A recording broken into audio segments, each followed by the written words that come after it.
Same number, Zach? Yeah, and we just went live. Hey, we are live. Look alive. Hey, how about you, everybody? Welcome into a special edition Auburn Live Call-In Show. Tonight we are doing all things NIL. We've got superstar executive director of On to Victory, Brett Whiteside, joining us tonight. Got Justin Hokanson from Auburn Live. Jhead, I love some Jhead coming into us. Appreciate everybody joining us. Real quick, Auburn Live on 3. If you're not a member, get signed up. Auburn Live on 3. Special going on. $25 for an entire year. Over a year. Over a year. There you go. You get it till next football season. Get it to August. That's a pretty good deal there. See, even the man up here says it's a good deal. Yeah, we've got an account. I was on it today. Yes, you were. And if you missed it, Auburn Live on 3, Brett Whiteside jumped on the corner today, our message board, answered some questions. We wanted to kind of go over some of those, get to any questions. Some guys, like some people aren't as intelligent when it comes to writing. They can speak it better. So we wanted to give everybody an opportunity. If you had a question about On to Victory, Auburn's main and only NIL collective, could put you right in touch with Mr. Brett Whiteside. Brett, first of all, we've heard such good things since you've joined, you and Beth Burkett. Give us an update. I know things were going well. Yeah. Things are going really well right now. I enjoyed getting on the corner today. I don't know if that was a shot at me, that maybe I'm better at speaking this than I am writing it. I don't know if that was where you I was hoping you wouldn't catch that, Brett. It was a different shot at me. Don't worry about it. Okay. All right. I'll take it. I could handle it. No, things are going well. We are coming up on Roll On to Victory Day, November 14th. We're trying to make a strong membership push right now. I think a lot of people have heard about where we're at in our major fundraising campaign, where we're really trying to hit that $10 million a year mark. But we recently rolled out the subscription model. It's starting to pick up some traction. We're hoping that we can get everybody signed up by Monday, November 14th at ontovictory.com. What were some of the things today, Brett, in the question and answer part of On the Corner? What were some of the things that that you thought were interesting questions, that were good questions, maybe that, like I said, I was surprised at some of the angles the fans were taking that I hadn't thought of, I hadn't considered. Yeah, I thought, there was probably, 75 questions. I thought that, a lot of people asked just about interactions with the coaching staff, how this works in recruiting. I thought those were really interesting. A lot of people interested in the valuation process, how we do that. I can address some of those things. I think number one, just our interaction with the staff. We had a good interaction with Coach Harson's staff, and continuing that now. We do have to kind of keep an arm's length away from the recruiting process. So nobody from our collective has ever spoken to recruits. The NCAA came out and really gave some guidance that collectives are made up of boosters, and therefore they can't have recruiting conversations.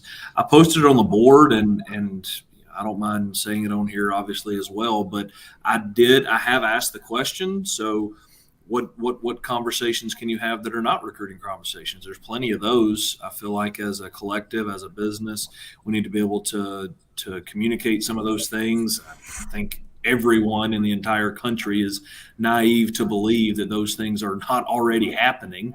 I can tell you that we've not done that yet in this recruiting cycle, but I'm asking the questions. I want to do it right. I want to go through the proper channels and make sure that what we can say and cannot say. But I think that everyone knows that there's a lot of those conversations already happening, and they're going to continue to happen as we approach December 21st. So that's kind of the recruiting process, the interaction with the coaches. Obviously they can't direct us to current players or kids. They can't give us numbers, those kinds of things. But we can talk about trends. We can talk about what they're hearing. I can tell them what I'm hearing. There's some collectives that are really grappling with how they're gonna hit some of these marks that we're seeing out there. I think $3 to $5 million is probably where a lot of schools hit last year. I think that's gonna continue to grow in $7-8 million range probably in the near future. So they're continuing to grow, and there's schools that are struggling to figure out how they're gonna become competitive in the space. I thought that we wisely came up with this fundraising campaign to allow us to be successful right now. I'd spoken on another show that, we don't have the luxury of sitting back and getting this thing figured out in 3 or 4 or 5 years. Auburn wants to win right now. If we're going to do that, it's going to be by having a really strong collective right now. And it's going to take our major gifts. It's going to take all of the Auburn family being involved. Somebody told me that there's 1.4 million Auburn fans on some sort of social media platform that shows that they have an affinity to Auburn. I think if we can realistically hit 10,000+, that's, you can do the math on that. It's over $4 million, and that's going to be a really big help. And every little bit helps, but it's going to take the Auburn family getting involved and supporting. Hey, AU Tiger Blogging's got a question for you, Brett. He says, War Eagle, your group is a little over a third of the way to your stated goal of $30 million. I think you're 12 or 13 million at this point. Is that right? Yep. What are your plans to raise more money? And once you reach that goal, will OTV become self-sustainable? That's a good question. I think that I've kind of heard this question before. I think maybe he's talking about creating some sort of endowment type fund. I've heard some people ask that. If you think about a 4 or 5% return on your endowment, it's going to take a lot of money to become self-sustainable. I don't see that as being realistic. We are working towards trying to find some long-term sustainability. I think that's why the board was really wise in trying to do a 3-year fundraising campaign. It gives us a 3-year runway to work towards long-term sustainability. I think there's several revenue streams. I hate kind of talking about this in really revenue driving business terms, but it is what it is. I mean, we're a not-for-profit, but we are in the business of trying to drive revenue to be able to get as much to our student athletes as possible. We're, at least 90% of all of our donations go to them. So I'm working towards a business-to-business type model. I think I think businesses will find Auburn student athletes attractive in the space as ambassadors and influencers. And that's something that I plan to roll out next year. We've already had a lot of businesses reach out to us. There's a place on our website where businesses can show interest. But I think, to your question, we understand the sustainability piece. If we're successful in our fundraising campaign, that gives us an opportunity to be really strategic and thoughtful in doing our next endeavor. Jhead, you have some things you want to ask? Sure. And I thought that Brett really kind of hit it in a direction that I wanted to take it towards. And you kind of started reaching out in a commercial way to solicit, or more or less kind of gather some collection of support there when it comes to NIL, as opposed to, and what you hear from a lot of schools right now is donor fatigue, because it's the same donors that are continuously giving, and there's only so much money to give. So can you kind of take us or explain to us what it's like for the outreach part of this when you're looking to solicit NIL, I guess, opportunities for your athletes with other local businesses, or maybe even larger brands like an Amazon or something of that nature? How does that work, Brett? Yeah, that's not something we've had a chance to dive into much yet. I'll speak to donor fatigue quickly. I think it's something that everyone's aware of, right? There's a lot of people who have supported Auburn for a long time. They're continuing to give, and we're extremely appreciative. This is not a donation that they can get any kind of tax benefit for. It's really for the love of Auburn. They know it's going to make a difference. I think that it's been really great to have top-down alignment from President Roberts, the Board of Trustees, Alan when he was here, Rich when he was the interim AD, Tim Jackson from Tigers Unlimited. They've been great partners in this. They understand the importance. I think if you ask any of them their number one fundraising goal, they would let you know that it's On to Victory's NIL fundraising campaign. That's been really helpful to know that we're not all out there trying to raise money together. They know our goals. They know where we're trying to get to, and I appreciate them for allowing us to do it. I think with the national brands, I think that we're going to pull in some experts in this field, some people that do some of this marketing stuff. I think it's pretty standard out there right now that businesses are paying $10 for every 1,000 followers that people have on the main channels. And there's some monetization to that. I think I was looking at this earlier in the week. I think it's 341,000 followers among our currently contracted student athletes. So, there's some monetization to that, $3,400 a post to some of these businesses. I think that time will tell. I think that there's probably a little bit of hesitation for some major businesses to have young people as influencers. They take some risk with athletes already, professional athletes. And my message to them is going to be that, Auburn student athletes are first class in all that they do. If you're scared to really jump in with a really young person, let's look at them as a whole.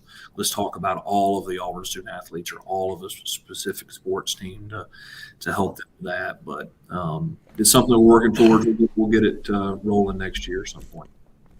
Lowercase TJ Finley, certainly not the Auburn quarterback, but his first part was conjecture. But I think, Brett, we've talked about before on when you joined the show, as far as NIL being a reason a kid does not sign with Auburn, that's basically one of your top goals, right, when it comes to recruiting. You don't want a kid to choose Alabama because the NIL at Auburn was not up to snuff. No, yeah, we don't want to be a reason a kid doesn't come to Auburn. And there's so many reasons that a kid would want to come to Auburn. And I'm not saying that we want to become the reason that they are coming. Right. I don't want to be known as we're throwing out all these high figures just to get kids to come here. We want kids that want to be here. Coaches understand that. There's an Auburn type of kid that is going to be successful here, right? Don't try to bring somebody here that's not going to be a good fit. So we just want to be a reason that they're not, or we don't want to be the reason that they're not coming here. Brett, you have a very interesting background. Started in recruiting, obviously, here at Auburn very early on. Has been in the operations side of the house, back to recruiting with Coach Drinkwitz up at Missouri. So you understand what it's like to want to make sure that it gravitates towards. You kind of said, look, we want to eliminate the NIL piece as a reason why a kid does or does not choose Auburn. If it's competitive, we're in the ballpark. And it goes back to the relationships. Can you kind of talk about that as being kind of what you want the crux of it to go back towards, just kind of eliminate out there. The best recruiters that I've been around, and I've been around some great ones, they form relationships with the kids. They understand the high school coaches. They understand the trainers. They know how to build relationships with these people. They do it from a long time out. If you're not getting 9th and 10th graders on campus now, you're not doing it right. And so you can't get a kid to Auburn enough. They should be coming year in and year out, coming to games, coming to spring practices, coming to Big Cat. You need to have these kids on campus all the time. And every time you get them there, you get to understand what they're looking for in recruiting. There are some kids that are more interested in other things. And you learn that as you develop relationships. It's not hard, just as you're thinking about trying to understand what a kid's looking for, what his parents looking for, and then show them how Auburn has it. There's very few schools that have more to offer than Auburn. And now this NIL piece is going to be the same way. And that's what excites me about the next coaching staff that comes in. Whoever John and President Roberts hires, I know that they're going to hire someone that understands recruiting, understands the NIL space, understands the transfer portal. This is an opportunity to both retain our current players and keep them from going to the portal, and then having a great opportunity to pull players out of the portal. Because this roster can be completely flipped. 'Quickly. And NIL will be something that's attractive to these players, especially those who have been at other places and then maybe it's not doing as well, and they get in the portal and they're looking for other opportunities. I think TJ's got another good question. As far, Brett, I know you haven't been here long, but have you seen how NIL money has had some effect on some of your student athletes' lives? Yeah, I mean, there's some great stories that come out of talking to our student athletes. So we ask them to come in here every month. My first probably 3 or 4 weeks, I was trying to get all the athletes in here so that I could meet everyone personally. And I'm continuing to try to do that as we're signing new athletes. I want to hear their stories. I want to understand where they're coming from and what they're doing. And somebody asked on the message board today if they had to call into a customer service line to get in touch with us.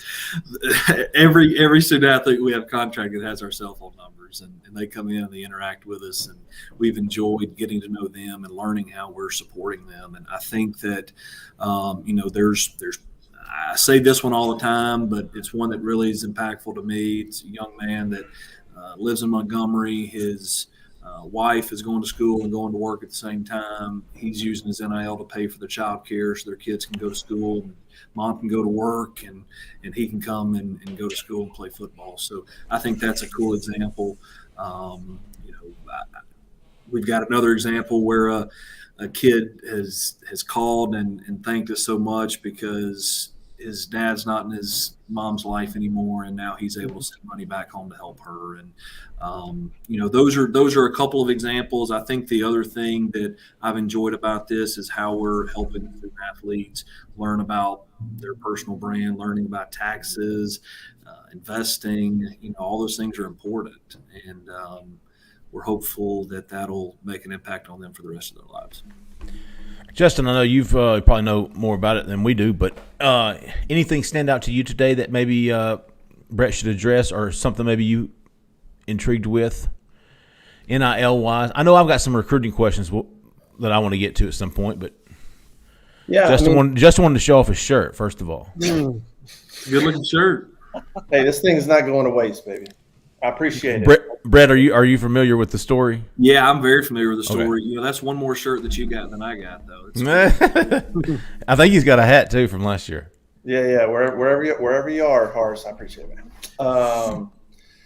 I think what I'm curious about is, and I think we get a lot of questions about, is perception of where these schools, where NIL actually is, and where Auburn stands in this whole thing. Because before On to Victory really launched, the last 6, 7, 8 months, we've written about it some, but there was a lot of perception that Auburn was behind. Yep. And then you would hear different things about schools being at different places NIL wise. And I'm not sure how much of it was accurate. To me, it's kind of a little bit difficult to tell exactly where schools are at. And then now you guys are going. How would you characterize where you think you are compared to? Do you think it's overblown? Do you think schools are not quite where people think they are? And well, I think number one thing, you want to get me motivated, tell me I can't do something. You want to get me real motivated, tell me Auburn can't compete with somebody else. And we can compete with anybody in this space that's out there. I get the question a lot, we just can't compete with Texas A&M. We just can't compete with some of these other collectives. What I'm hearing is they probably did around $5 million last year in NIL. Mm-hmm. I think it's $5 million for 5 years. I think we can compete with that. I think that some of these other collectives within the SEC are probably in the $3 to $5 million range. I think that's per year. Yeah.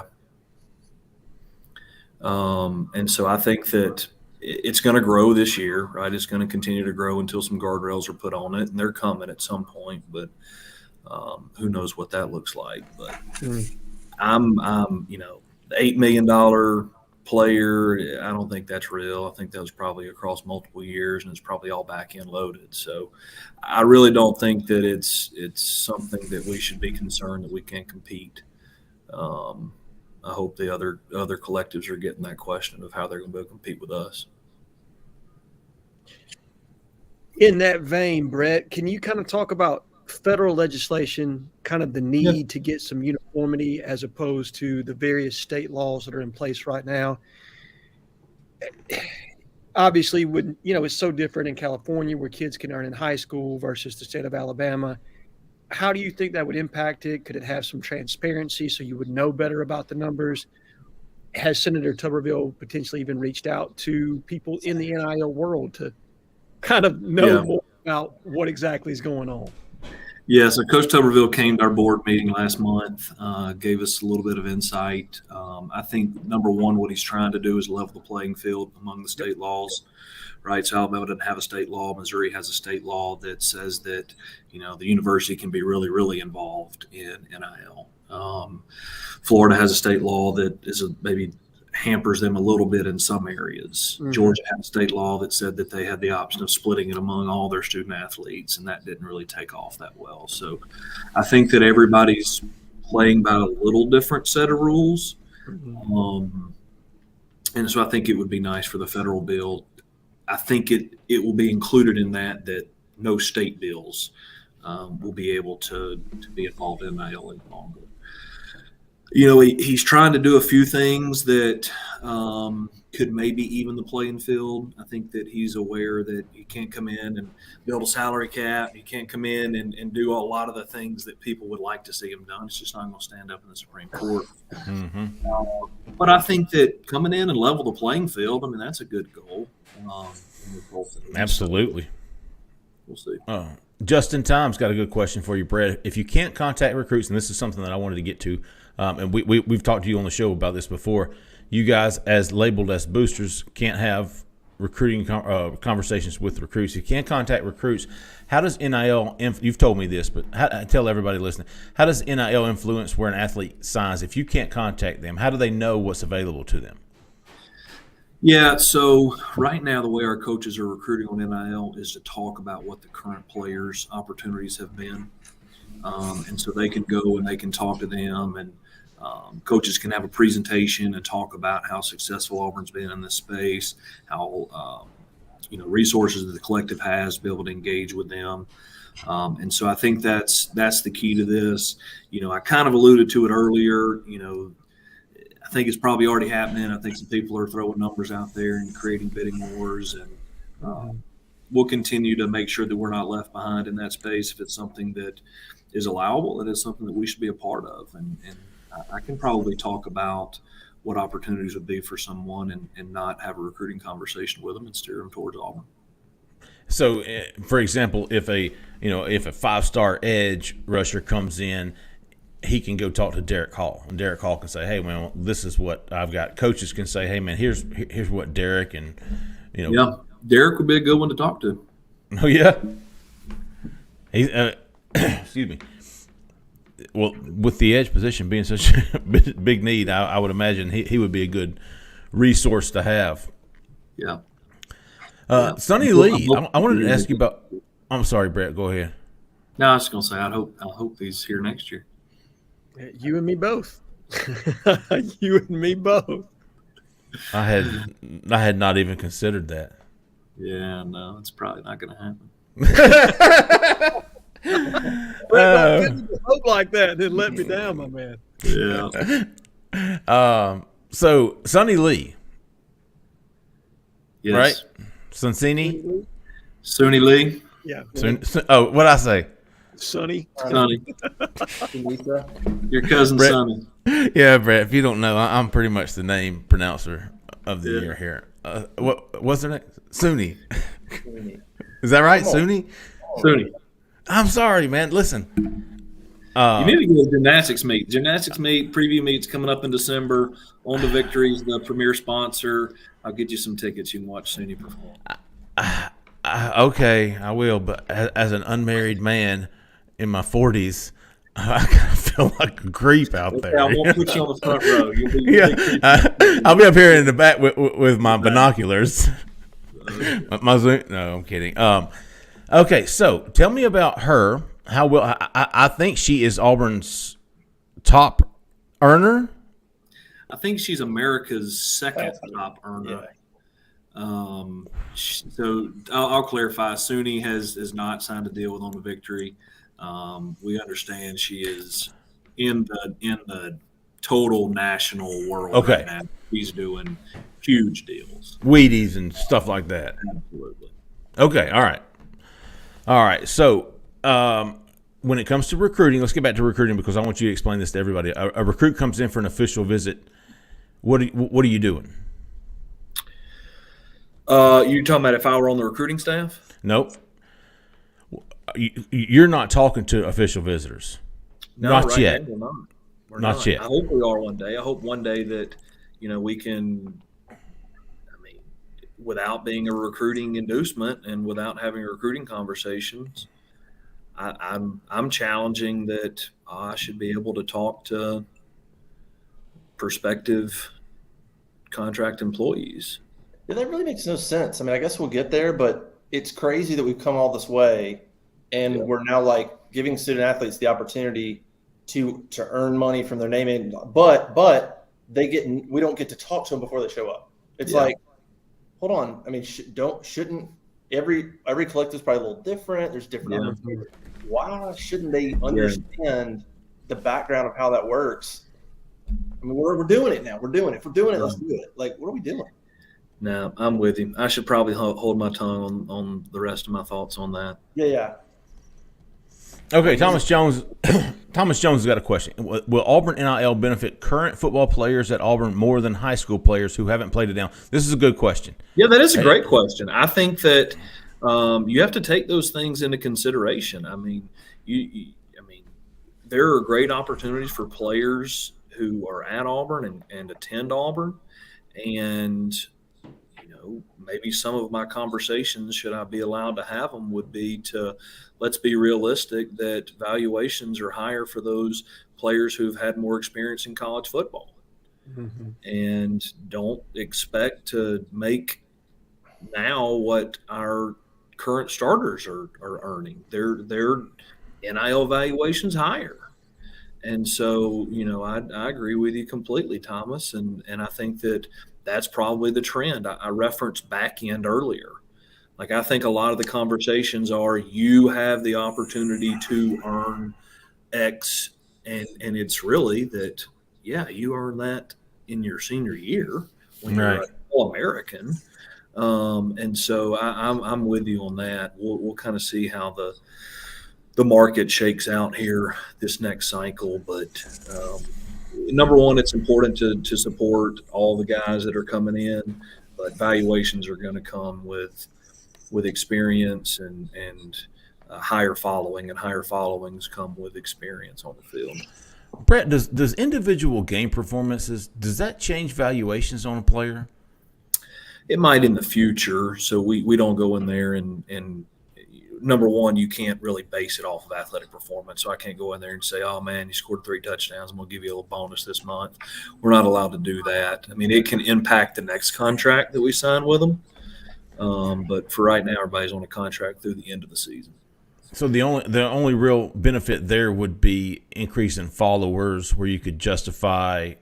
Yeah, exactly right. More popular brand, and that'll come. I mean, all of a sudden a player shows up you know anything about, and he's doing really well. His following is going to continue to increase. Somebody asked on the message board today, "What can I do if I don't have any money?" And my response was, follow our kids on social media, follow us on social media, and help them increase their reach. With that comes increased valuation. Hey, Jareo wants to know, Brett, he's seen some of the advertisements. What percentage does OTV spend on advertisement? I don't know if that's anybody's business, but if you feel it's like the ads on the Jumbotron at the games and stuff. Yeah. So, no, I'm not going to get into specifics on what we're spending on those things. Just rest assured that, we've not only got a board that's monitoring that we're staying within our 90% model, but we also have an outside, it's not called an audit, it's called something else, but it's basically the same thing, that agreed upon procedures that we said this is what we're going to do. We're going to stay within 90%. And we're gonna have that available. Brett, who is you talk about auditing? Who is there a branch? Is it compliance inside Auburn that if you're signing, Joe Blow over here, the quarterback, third year starting quarterback, to do this, is somebody coming behind him and making sure that he's going to the autograph sessions, that he's going to the birthday parties, or whatever it is that he's contracted to do? So those things are shared responsibility between us, the student athlete, and the compliance office.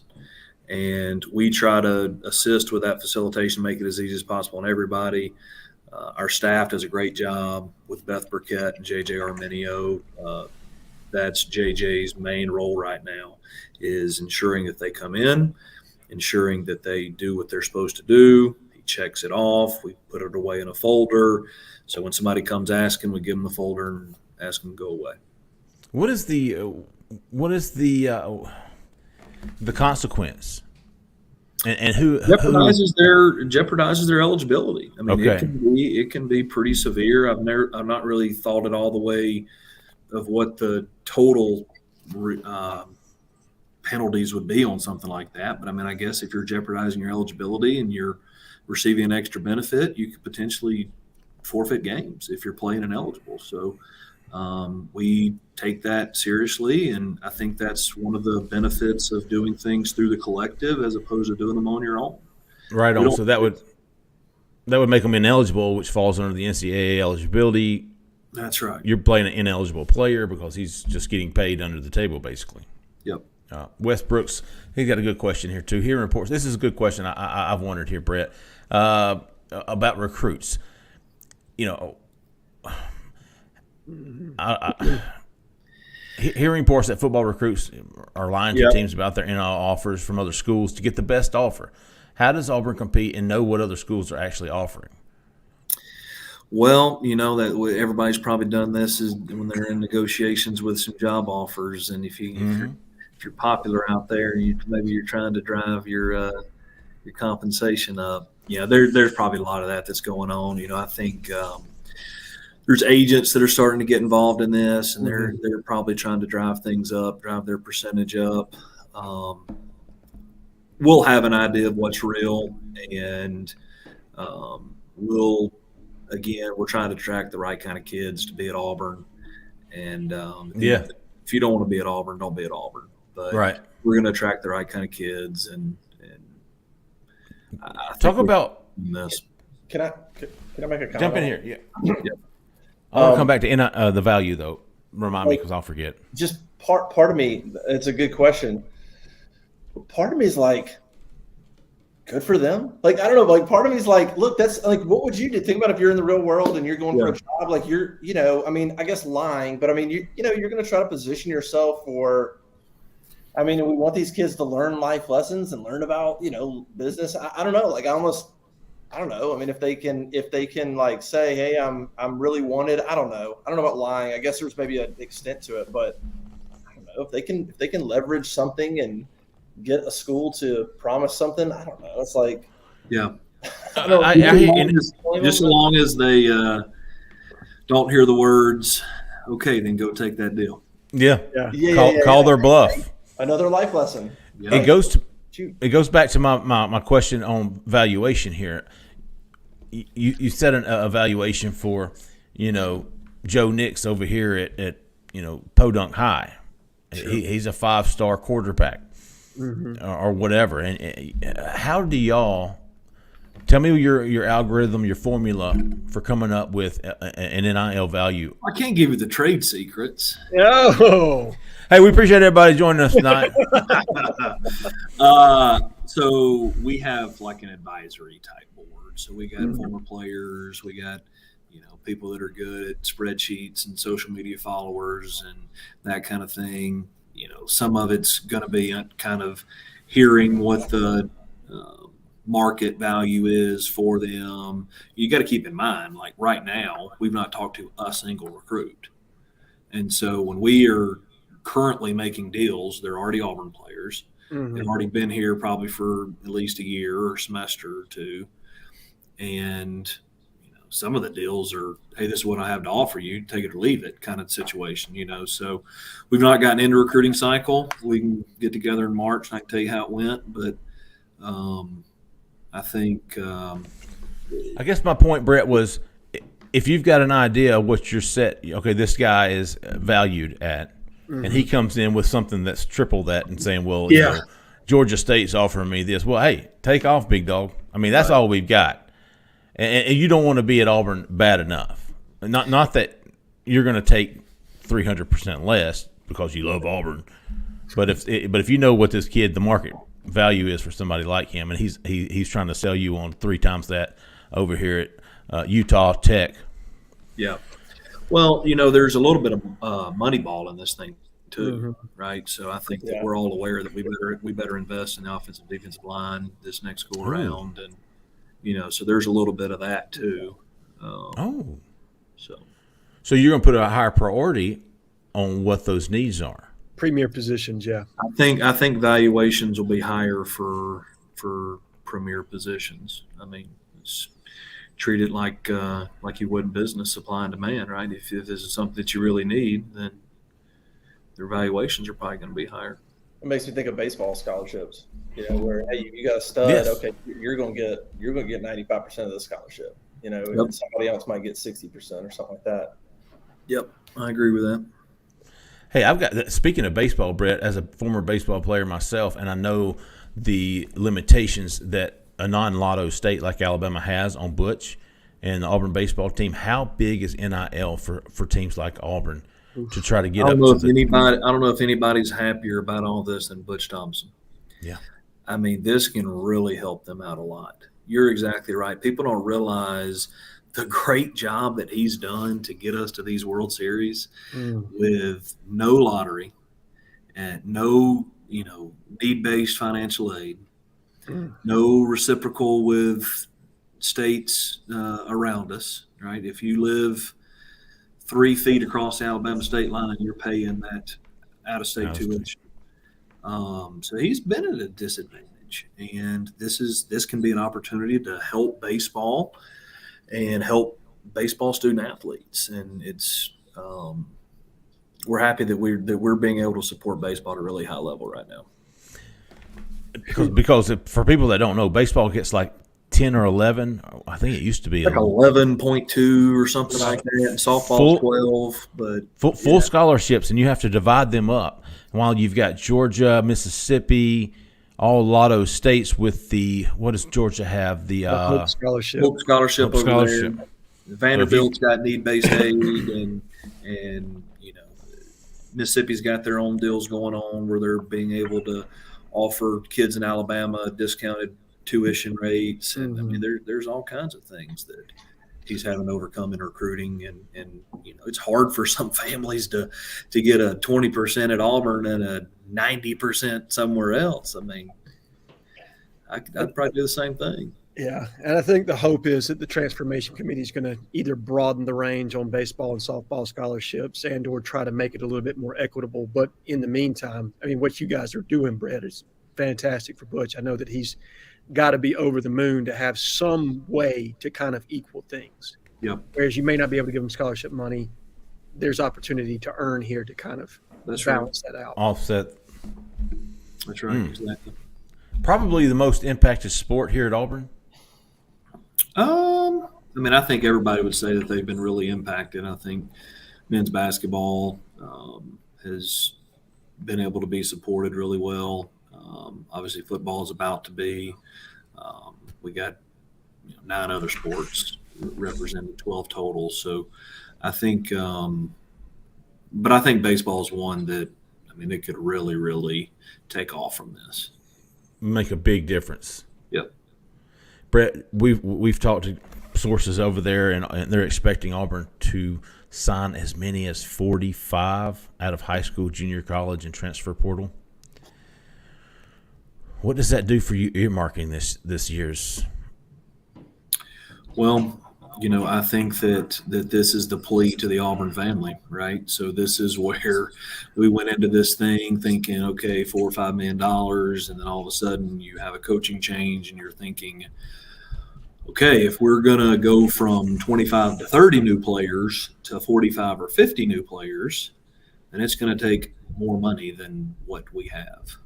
And I think that simple arithmetic tells you that if everybody comes in and they support at $34 a month, if you can't do $34 a month, do something else and do a one-time donation. But it's all going to add up. It's going to make a difference. We've seen so many effective crowdfunding campaigns, and it can make the difference that we need. I really feel like this is just a perfect storm for Auburn, with you guys coming in with the new president. The new AD, new head coach, new coaching staff. We've seen in the last 10 days just an uplift in unity at Auburn. Yeah. And I'm expecting a huge crowd Saturday night, probably the biggest crowd out of 3-7 or what's Auburn's record? 3-6. That's what I said. 3-6. 3-6 team, right? Yeah. Jhead, anything I'm missing here? Zach's jumping in here. So with regard to crowdsourcing, Brett, you mentioned that. What is kind of the goal every fiscal year or every year? Are you trying to reach a certain number per year? Is it just maximum we can obviously get? Yeah. What's the thought process there? Yeah, I think that our goals are going to adjust based off of, what happens in this recruiting cycle, right? So 23 goals are going to be impacted by December 21st. Number one thing that our board has wisely chosen to do is we're not going to write contracts we don't have checks to write, right? So we're not going to sign up $7 million worth of football contracts if we're not expected to have $7 million in football revenue next year. I think that is our sense of urgency. Is if we want to have the ability to write contracts at this really high level that we know we need to do, then we're going to need money in the bank commitments for next year. And I think our goal is to try to get us to $11-12 million next year. But those things can change. Brett, help me out here, man. Help me understand this. How much of that war chest that everybody's calling it now, how much of your funding comes from, let's say you've got $12 million. Zaxby's wants to do hire, Sure. Evan Smith over here. Does that come out of, where does that money, does that come from Zaxby's? That doesn't touch your chest, right? So we have not done a business deal yet. Oh. And so that is something that we want to do, obviously, something that we can do early part of next year, because I think that, we kind of talked a little bit about the liability and the compliance piece of all this and jeopardizing eligibility. But if I'm Zaxby's, I'm not going to go out and jeopardize a kid's eligibility. So they can come to us. We got the contracts all cleaned up. We see the kids on a monthly basis. We'll make sure they do what they're supposed to do.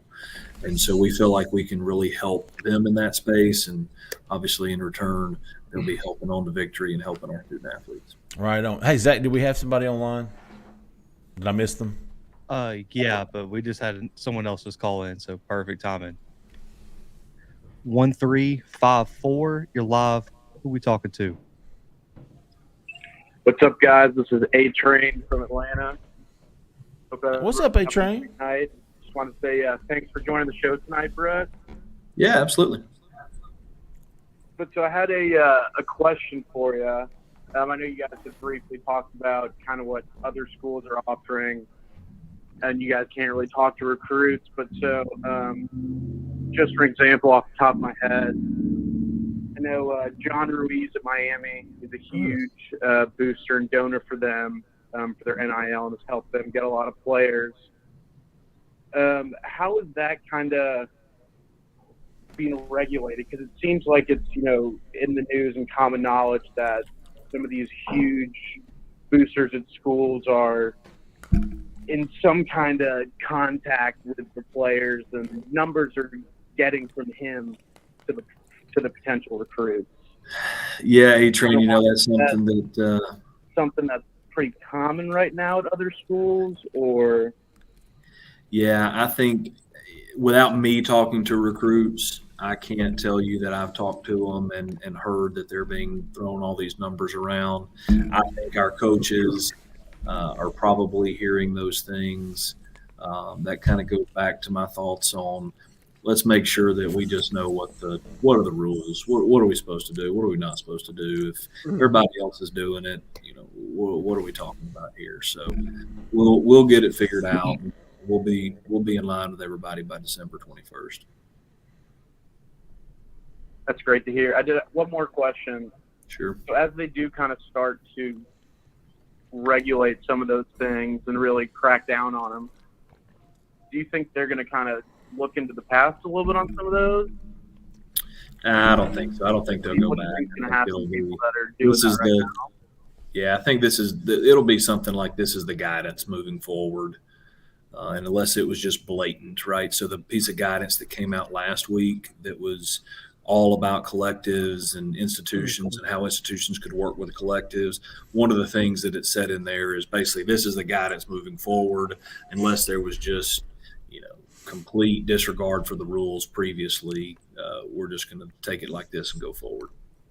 And A-Train, I would say your NCAA enforcement staff is not a huge number of people. So for them to investigate prior acts, that's a tall order for them as far as that's concerned. So keeping it in the realm of what's possible, I think, like Brett said, it's what's the guidance moving forward and trying to make sure that that's what's properly enforced.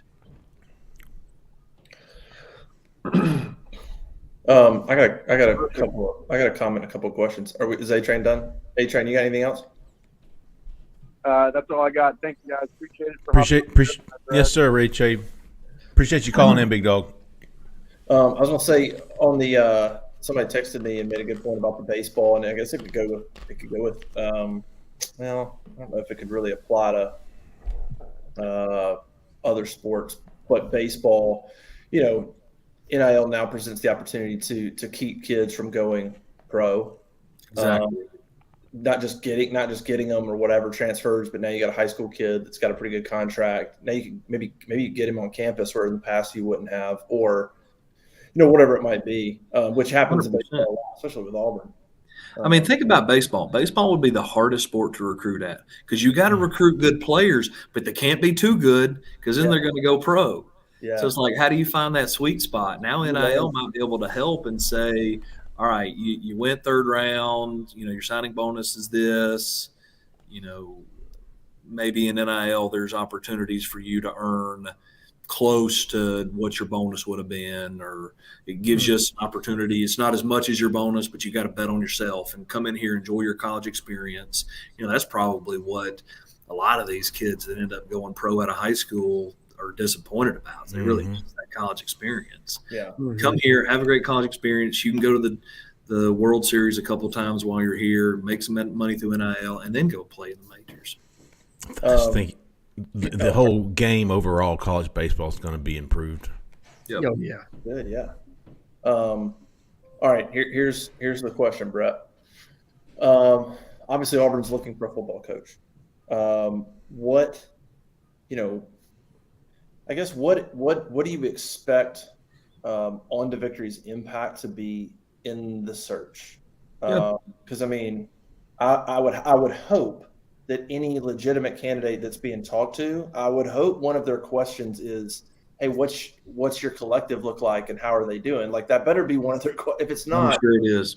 If you don't talk with the candidates, then they're not the right person. Like we shouldn't hire them. But what do you expect your conversations to be like? I mean, how big of an impact, I guess, do you expect OTV to be in potentially sealing the deal or whatever it might be for a coach? Like, how do you think you'll be involved, I guess?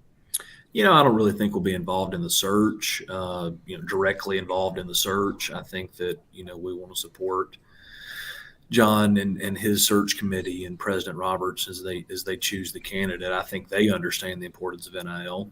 And I think that one of the 58 things on a list is probably something about NIL.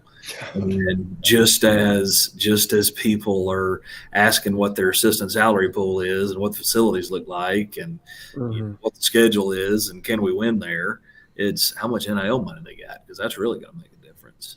And so I think that is part of the search, but it's not going to be any of us. I mean, I don't think any of us can impact anything.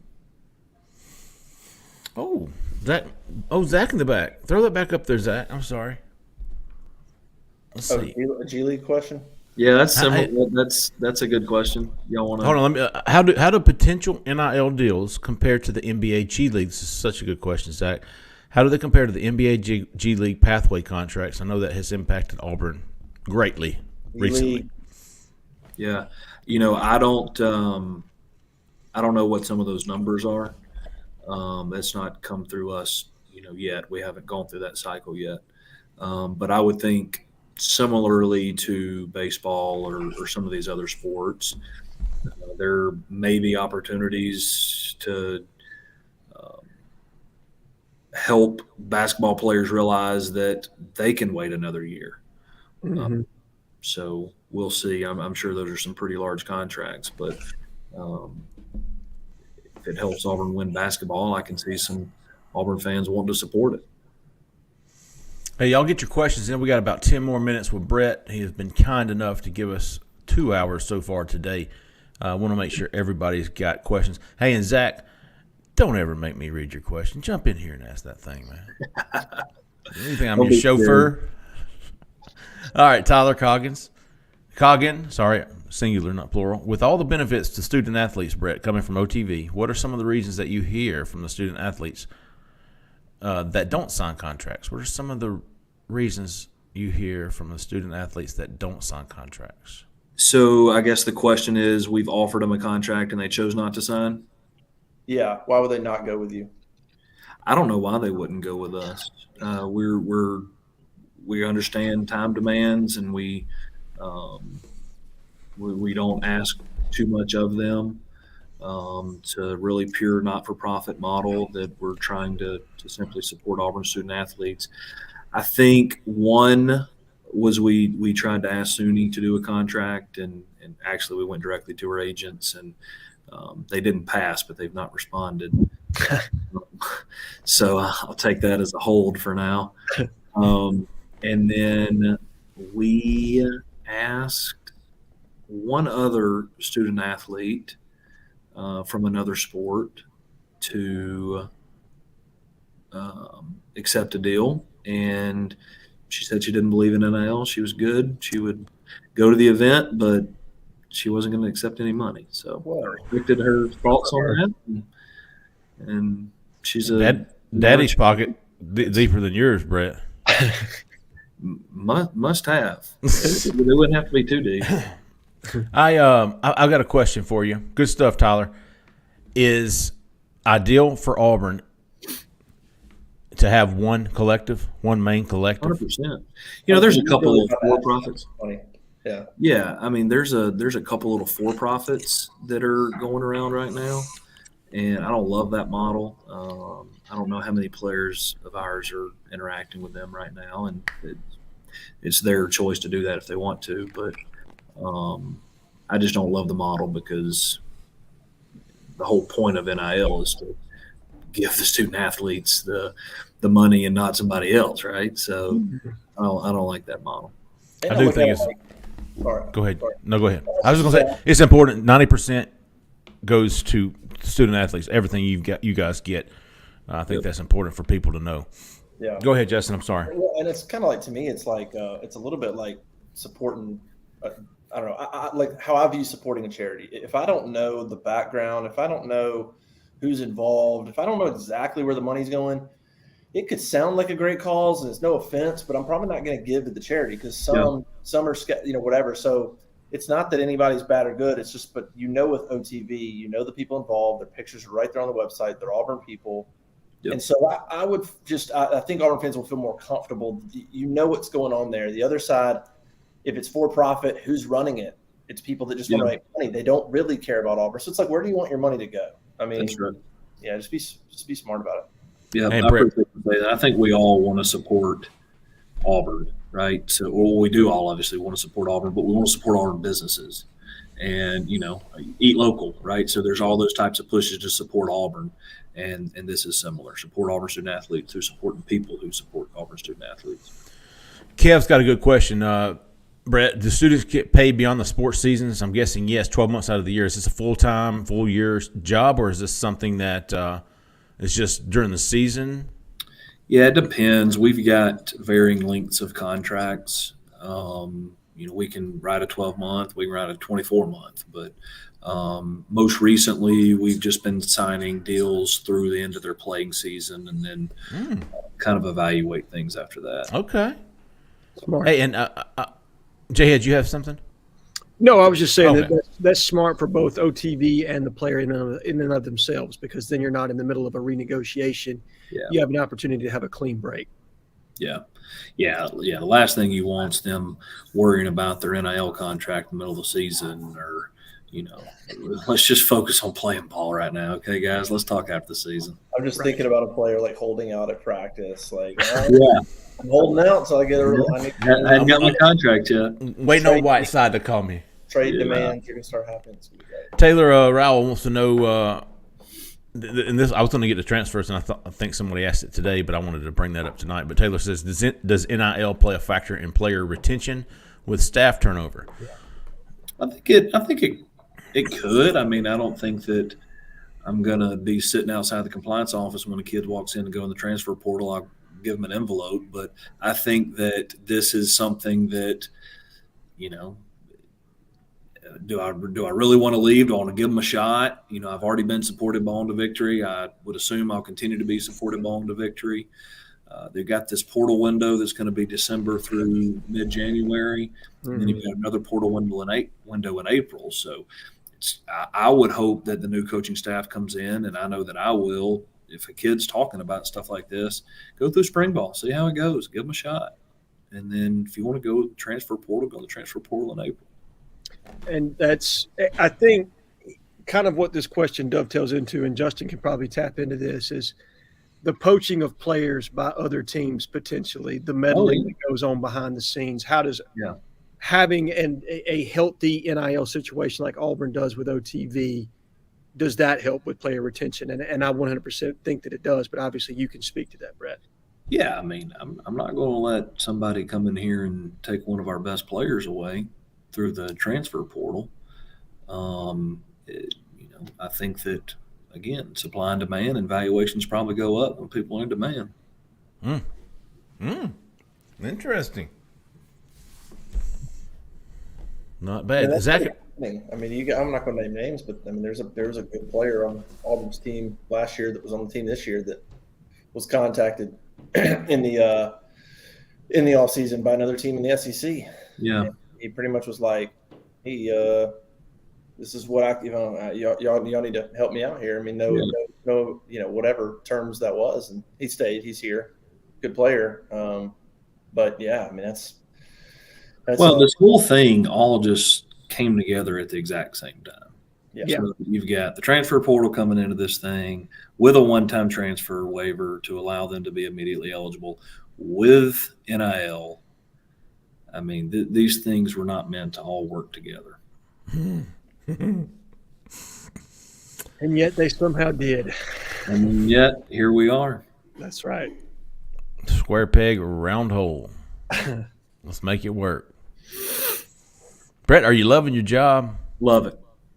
Love it. This is a really cool new thing for me. Obviously only been on the staff side.